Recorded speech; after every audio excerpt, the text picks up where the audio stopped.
Welcome to PlayPianoToday.com. This video is an excerpt from the Piano Lessons video course titled Pattern Piano and Keyboard.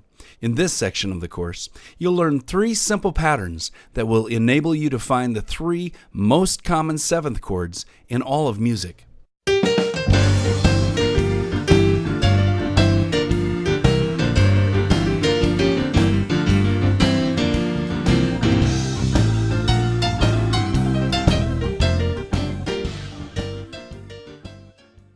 One quick note before we dig in.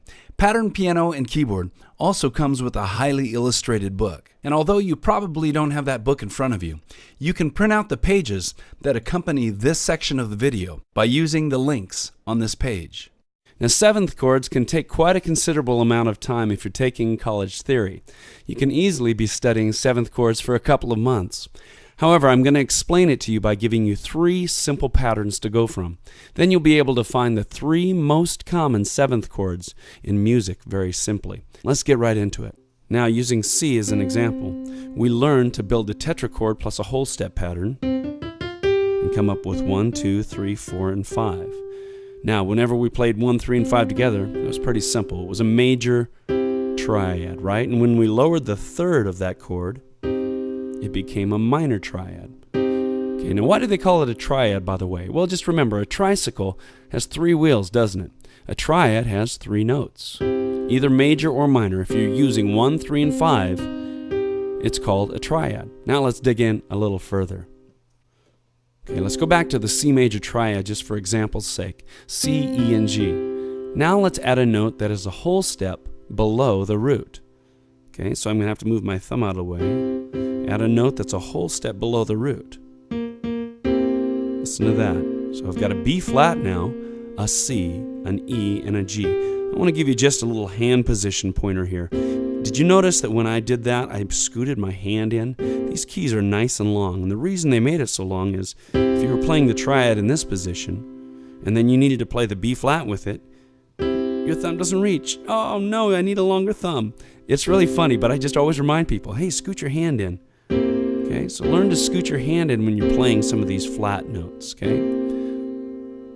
Now, guess what? We just formed the #1 most common 7th chord in music. This is called a dominant 7th chord, okay? We started with a C major triad. We added a note a whole step below. It's called a dominant 7th chord. Now, you're probably wondering why. Why are you calling it a 7th chord? Well, I'm going to show you that in just a bit. But just remember, for now, to make a dominant 7th chord, take a major triad and add a note 1 whole step below. Now, that note is B flat. I'm going to go all the way back to the beginning of this course for a second. Do you remember when I said there's lots of C's and lots of E's and lots of G's on the piano? And I told you that you can play these parts of the chords anywhere you want. Well, let's say that this B flat, let's say you want to play it up on top. That's still a C dominant 7 chord. Okay, but the easiest way to find that note is to play the C major triad, play a note a whole step below. You can play it anywhere you want now. Let's build an E dominant 7th chord. First we find an E major triad. Okay, now a whole step below E is D. Okay, so you've got an E dominant 7. Now, lots of times it won't be written as E dominant 7.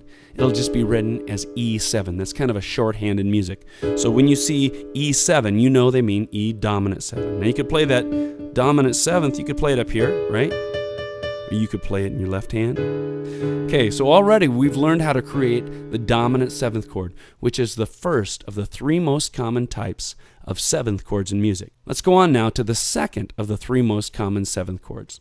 This 7th chord is called a minor 7th chord. Now, to build a minor 7th chord, we need to start with a minor triad. For example's sake, let's start with G this time. Okay, there's G major. You know how to turn that into G minor. Okay, again, to build the minor 7th chord, we have to start with a minor triad. Okay, now if we add a note, again, that's a whole step below the root. There it is. Kind of a pretty voicing of that chord with the 7th and the root against each other. Let's build a B minor 7th chord. It's real simple. Start with a B minor triad. There's B major, make it minor, add a note a whole step below the root, whether you add that seventh in your left hand or you add it up here. That's kind of an old barber shop way to add it, is kind of stacked up on top like that. Here's the last of the three most common seventh chords. It's called a major seventh chord. Now, a major seventh chord is built by playing a major triad, using C as an example again, and adding a note that's a half step below the root. So that's an interesting sounding voicing, isn't it? See how the root and the major seventh are kind of fighting right there? This sounds particularly nice up high, like this. Isn't that nice? Now remember I said you could play these parts of chords anywhere you wanted on the piano? Let's take this high G and put it right there instead. Okay, so we'll take it off the top. Whoop! Now we're going to put it on the bottom. We're going to move our fingers. Guess what? We still have a C major 7 chord because we have the notes of C major 7, but now we did something called inverting them down. That means taking the same notes and just putting them in a different order. That's a whole new technique, isn't it? Learning to invert a chord. That's a powerful technique. Let's invert this again. How about this E on top? Let's put it down on the bottom. Okay, so we got to move all our hand. Right? Okay, so now this sounds really nice with the root down low. That's it. We learned how to find the three most common seventh chords: the dominant seventh, the minor seventh, and the major seventh chords. In addition, we also learned a little bit about inverting chords, putting the notes in different orders, but retaining the same notes. It's called inverting a chord. Now, I promised to explain to you why these chords are called seventh chords. But first, let's talk about how the chords are written.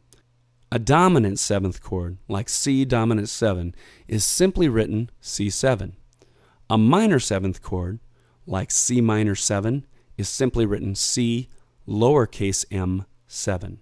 And lastly, a major seventh chord, like C major 7, is written C uppercase m 7. Let's quickly look at why these are called seventh chords. Remember our tetrachord plus a whole step pattern? This pattern is actually just the first 5 notes of something called the major scale. Okay, that's a little bit bigger pattern that you're going to learn in the future. I recommend that you learn all your scales. You've probably heard piano players doing that for years and years on end. Okay, but so far we've learned just the first 5 notes. Now let me quickly find that major scale again without teaching it to you. I'm just going to play it. 4, 5, 6, 7. What's the 7th note? The 7th note of the C major scale was a B, right? Which is a half step below the root.